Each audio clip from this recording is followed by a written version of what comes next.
It's 9 p.m. You just ate dinner 2 hours ago. You are not hungry. And yet you're standing in front of the fridge, staring at it like it owes you something. Your hand reaches for the chocolate before your brain even finishes the thought. You tell yourself it's a lack of willpower. But the real answer is far stranger. It has almost nothing to do with willpower at all. It has to do with light, with hormones, and with a survival system that is millions of years older than chocolate itself. Start with the obvious suspect: sugar. Your body treats sugar differently than almost anything else you eat. The moment it hits your tongue, your brain releases dopamine, the chemical tied to reward and motivation. Not pleasure exactly. Motivation. Dopamine is what makes you want more, not what makes you feel satisfied. That distinction matters more than you'd think. Researcher Nora Volkow, former director of the National Institute on Drug Abuse, spent years studying how sugar activates the same reward circuitry as addictive substances. Her work showed that sugar doesn't just taste good, it hijacks a system built for something else entirely. A system built to make you seek out calories when calories were rare. For most of human history, calories were rare. Hunter-gatherers didn't know when the next meal was coming. A brain that craved dense, quick energy was a brain that survived famine. A brain that didn't crave it didn't. So your craving isn't a malfunction, it's an inheritance. But why nighttime specifically? Why not noon when you're just as awake? This is where it gets interesting. Your body runs on an internal clock called the circadian rhythm. It's not just about sleep, it governs hormone release, body temperature, and yes, hunger. As the day winds down, your body starts producing more cortisol-regulated hunger signals and less of the hormone leptin, which tells your brain you're full. At the same time, ghrelin, the hormone that makes you feel hungry, tends to rise in the evening for many people. Your body is, in a very real sense, getting hungrier as the sun goes down, regardless of what you've already eaten that day. Researcher Sachin Panda at the Salk Institute has spent over a decade studying circadian biology and metabolism. His research found that the body is far less efficient at processing sugar and fat at night than during the day. Insulin sensitivity drops, your body's tolerance for sugar shifts, and yet your craving for it tends to go up. That's a strange contradiction. Your ability to handle sugar gets worse just as your desire for it gets stronger. Why would evolution build something so seemingly backwards? Think about your ancestors again. Before electric light existed, nightfall meant danger. Predators were harder to see. Visibility dropped. The smart move was to settle in, conserve energy, and not go wandering off looking for food in the dark. A craving for dense, easy calories in the evening would have pushed early humans to eat enough before nightfall to get through a long, foodless night without needing to leave shelter. Evening hunger wasn't a flaw. It was a built-in instruction. Eat now because soon you won't be able to.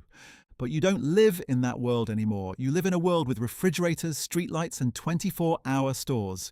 The danger that built this craving disappeared. The craving didn't. There's something else working against you here, too. Decision fatigue. Psychologist Roy Baumeister, known for his research on self-control, found that willpower behaves less like a fixed trait and more like a muscle that tires throughout the day.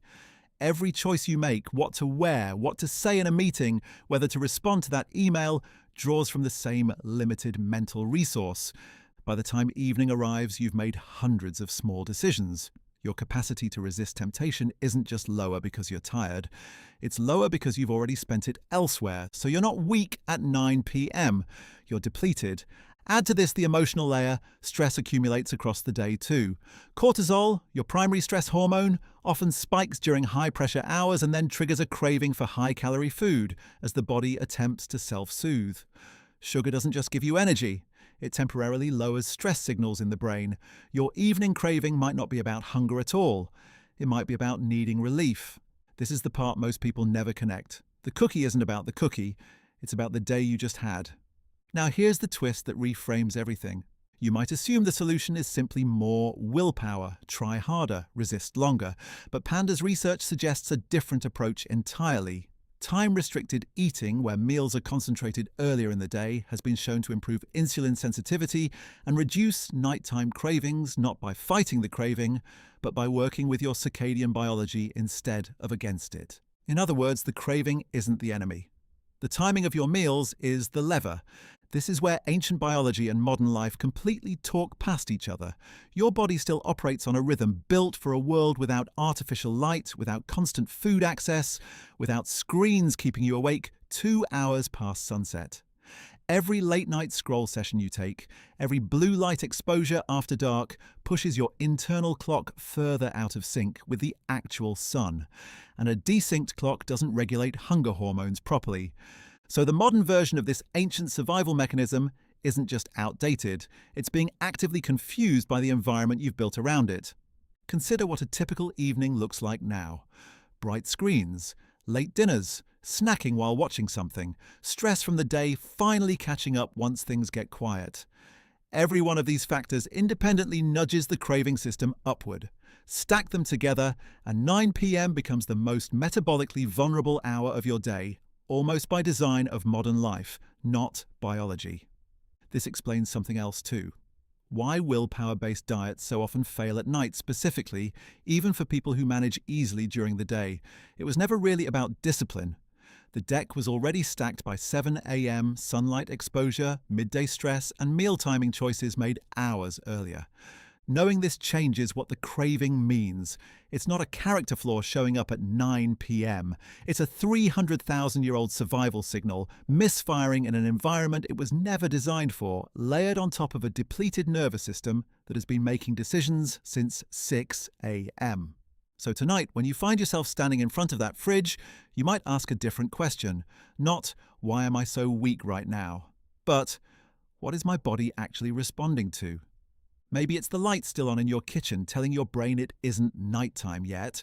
Maybe it's the stress from a meeting 12 hours ago that never fully resolved. Maybe it's simply that dinner was too small, too early, or too low in protein to silence ghrelin properly. The craving was never really about the chocolate. It's the oldest message your body knows how to send. Get calories now while you still can. The strange part is you don't live in that world anymore. The sun going down doesn't mean danger. The fridge isn't a finite resource you'll lose access to by morning. But your biology hasn't caught up, and maybe it never fully will. So the next time it's 9 p.m. and your hand is already reaching for something sweet, know this. You're not failing at self-control. You're listening to a signal built for a world that no longer exists, sent by a body that's still trying to keep you alive.